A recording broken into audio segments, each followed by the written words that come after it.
আমাদের বাড়িতে যেদিন মাংসের তরকারি হয় সেদিন তো খাবারের প্রতি রুচি ও ভালোবাসা আমার অনেক গুণ বেড়ে যায়। আর আগাগোড়াই আমার হাতের মাংসের তরকারি আমার হাজবেন্ড খেতে অনেক বেশি পছন্দ করে। আমাদের বাড়িতে তো ব্রয়লার মুরগির মাংস খাওয়া হয়ই না বলতে গেলে। আমাদের বাড়িতে মুরগির মাংস বলতেই হ্যাচারি মুরগির মাংসটাই আমরা বেশি খাই। নীল যখন আজকে বাজার করতে যায় আমি তো ভেবেছিলাম আজকে ও মাছ নিয়ে আসবে, বাট পরে জানতে পারি প্যাকেটের মধ্যে আজকে মাছ নেই, মাংস আছে বলে। তো যাই হোক, মাছ হলেও আজকে দিনের খাবারটা জমে যেত বেশ। তবে মাংস যখন নিয়ে এসেছে তাহলে তো আজকে খাবারটা একেবারে জমে ক্ষীর। সো হ্যালো এভরিওয়ান, সবাই কেমন আছো? মাংস তো দোকান থেকে একেবারে পারফেক্ট সাইজেরই কেটে এনেছিল, আর মাংসটা ধুয়ে পরিষ্কার করে নিয়ে এখন আমি বসে পড়েছি মাংসের জন্য যে যে উপকরণগুলো লাগবে আর কি। যেমন ওই আলু, পেঁয়াজ, আদা, রসুন, কাঁচা লঙ্কা, টমেটো কেটে বেছে ধুয়ে সব উপকরণ রেডি করার পরে এখন মাংসকে ম্যারিনেট করে সেদ্ধ করার পালা। আর এই হ্যাচারি মুরগির মাংসকে যদি পারফেক্ট ভাবে পুরো রান্না করতে পারো তাহলে কিন্তু 100% এর মধ্যে প্রায় 30% কিন্তু খাসির মাংসের স্বাদ আনতে পারবে। তবে তার জন্য মাংসের মধ্যে কিন্তু মশলার পরিমাণ একদম পারফেক্ট লাগবে, সাথে মাংস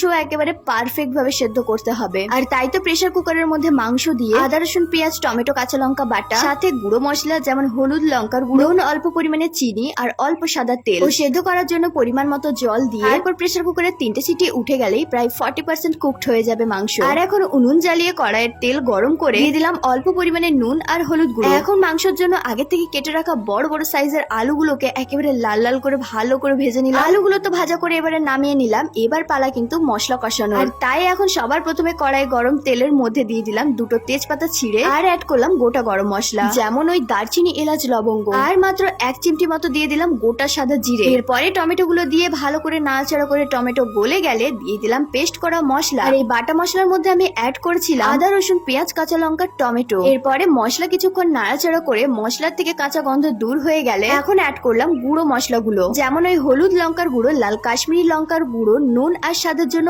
অল্প পরিমাণে চিনি। এরপরে সব মশলাকে আরো 2-3 বার অল্প অল্প জল দিয়ে ভালো করে কষিয়ে নিচ্ছি। আর প্রেসার কুকারের দম এখন হালকা হয়ে গেছে, তাই তো এখন মাংসগুলোকে সব আলাদা বাটিতে উঠিয়ে নিচ্ছি মাংসের মধ্যে থাকা এক্সট্রা জল বা স্যুপ থেকে। আর এই এক্সট্রা জলটা কিন্তু আমি একেবারেই ফেলে দিচ্ছি না, এটা কিন্তু আমি তরকারির ঝোলের সাথেই পরে অ্যাড করব। এদিকে প্রেসার কুকার থেকে মাংসগুলো বার করা হয়ে গেছে, অন্যদিকে মশলাও পারফেক্ট ভাবে পুরো কষানো হয়ে গেছে। তাই বেশি দেরি না করে কষানো মশলার মধ্যে দিয়ে দিলাম এখন সেদ্ধ করা মাংসগুলো। এরপরে কিছুক্ষণ নাড়াচাড়া করে মাংসের সাথে মশলাকে মিশিয়ে নিলাম ও আগের থেকে ভেজে রাখা আলুর টুকরোগুলো অ্যাড করে দিলাম। এরপরে মশলা, মাংস, আলু খুব ভালোভাবে কষিয়ে নিচ্ছি। আর আমি মাংস কষানোর সময় মাংস সেদ্ধর সময় যে এক্সট্রা জলটা বেরিয়েছিল সেটা দিয়ে ভালো করে কষিয়ে নিয়েছিলাম কিন্তু ঢাকনা দিয়ে। আমি প্রতিটি রান্না বান্নায় কিন্তু ঢাকনা দিয়ে করার চেষ্টা করি, এতে কিন্তু খাবারের মধ্যে নোংরা পড়ারও কোনো ভয় থাকে না, সাথে যে কোনো খাবার দাবার অনেক তাড়াতাড়ি সেদ্ধও হয়ে যায়। মাংসটা কষাতে কষাতে চলো ঝটপট করে তোমাদের কয়েকটা কমেন্টের রিপ্লাই দিয়ে দিই। আশা ভৌমিক ত্রিপুরা থেকে আমাকে কমেন্ট করেছে, দিদি তোমার ভিডিওর মধ্যে তোমাকে তো সব থেকে বেশি ভালো লাগে, তবে তোমার শখের এই পুচকি মাটির ঘরটাও কিন্তু আমার বেশ ভালো লাগে। প্রিয়া হাসদা কমেন্ট করেছে, দিদি তোমার হাতের তৈরি শুটকি মাছের ভর্তা রেসিপি দেখে আমিও বাড়িতে একদিন ট্রাই করেছিলাম, হেভি স্বাদ হয়েছিল কিন্তু। তো আশা ও প্রিয়া তোমাদের দুজনকে আমার তরফ থেকে অনেক অনেক ভালোবাসা, অনেক অনেক ধন্যবাদ। মাংস কষানোর পরে পরিমাণ মতো জল দিয়ে নুন চেক করে পরিমাণ মতো নুন দিয়ে ঢাকনা দিয়ে কিছুক্ষণ রান্না করে নামিয়ে নিলে রেডি আজকে আমার হাতের তৈরি স্পেশাল হ্যাচারি মুরগি মাংস রেসিপি। মাংস খেতে কে কে ভালোবাসো জানিও কিন্তু। পাগলা লোকটা যাচ্ছে যে পছন্দ দমে দেখতেছ? না না না, পছন্দ না? তাহলে কেমন লোক পছন্দ? চাকরিওয়ালা দরকার। এই বাবা, চাকরিওয়ালা দরকার? তোমার কি যোগ্যতা আছে? তুমি কতদূর পড়াশোনা করছো? কতদূর পড়াশোনা করছো? পড়াশোনা আছে। কি কি পড়তে জানো শুনি? কি কি পড়তে জানি? ও জানো, বলো দেখি। ও শহীদ ভাই। আর আ কোথায় গেল? ঠিকই আছে। তাই? তাহলে পাগলাটাকে পছন্দ নয়, ওটা ক্যান্সেল। তাহলে চাকরিওয়ালা আসলে তাহলে এটা দিয়ে, এই রাস্তা দিয়ে তো অনেক চাকরিওয়ালা লোক যায় 8টার সময়, 2টার সময়, 5টার সময়, তখন তো যাকে হোক একজনকে ধরে তো তুমি বিয়ে করে নিবে। বিয়ে করতে হবে। হবে? সেটা কবে? হ্যাঁ ঠিকই হবে না। আমাদের দিদি ছোট আছে, এখনো বড় হয়নি। এই যে আমাদের দিদি এইটুকু, আর একটু বড় হোক আমাদের পাগলি দিদি, তারপরে তো বিয়ে দিব আমরা। হ্যাঁ, এতটুকু মেয়ে ছেলেকে বিয়ে দিলে অসুবিধা আছে? হ্যাঁ তাই না? না বয়স হয়নি এইটুকু।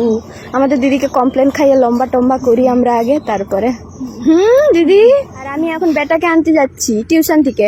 তুমি যদি আমার পিছন পিছন দৌড়েছো না, তোমাকে আজকে ঢিলে করে পিটবো, মনে থাকে জানা? তুমি রোজ রোজ আমার পিছন পিছন কিসের জন্য দৌড়াও গো? হ্যাঁ বলো। হ্যাঁ তোমাকে আনতে যেতে হবে না? দৌড়াতে পারি, তোমাকে দৌড়ানো করাবো, তুমি একবার খালি দৌড়াবে আমার পিছনে। আর চুলে তেল নাই কিসের জন্য আজকে? তেল আছে। তাহলে লাগাও নিজে তেল। লাগানি কেন? যখন সময় হবে ঘরে যখন সময় হবে। তুমি বলো না সময় হবে নি, এক্ষুনি সময় হয়ে যাবে। আমি যদি মাখিয়ে দিই ঠিক সময় হয়ে যাবে। হ্যাঁ দেখছো কাণ্ড। তো এবারে আমাদের গাছে আম ধরছে, জাস্ট তোমাদের দেখাচ্ছি একটু দাঁড়াও। হাতের সামনে, এই তো যে কেউ হাতে ধরে একদম পারবে। এই যে হাত বাড়ালে পুরো আম, এই তো দেখছো কত সামনে সামনে আম হয়েছে। দিদি তোমাকে লোভ লাগেনি? হ্যাঁ, আর তুমি যে ফুল চুরি করছো না, আমি সবাইকে যে যে আমাকে বলছে, বলে তোর ননদ আমাদের ঘরে ফুল চুরি করছে, আমি কিন্তু সবাইকে বলছি যে তোমাকে পিটতে। না আমার ননদ যখনই ফুল চুরি করতে আসবে তোমরা ধরে ওকে পিটবে, তোমাকে পিটবে। কিন্তু ডেলি ডেলি ফুল চুরি করে না বেরিয়ে যাবে তোমার লোকের ঘর থেকে। বলছি না এর মতো আমাদের ভাইয়ের বউ আর বড় ননদ সিরিয়াল এখানেই শেষ হচ্ছে। দেখা হচ্ছে খুবই তাড়াতাড়ি নতুন আরো একটা ভিডিওতে। ততক্ষণ সবাই ভালো থেকো, সুস্থ থেকো। Bye bye guys, bye bye লেবিন, bye bye. Bye bye, bye bye guys. কাল দেখা হবে আবার।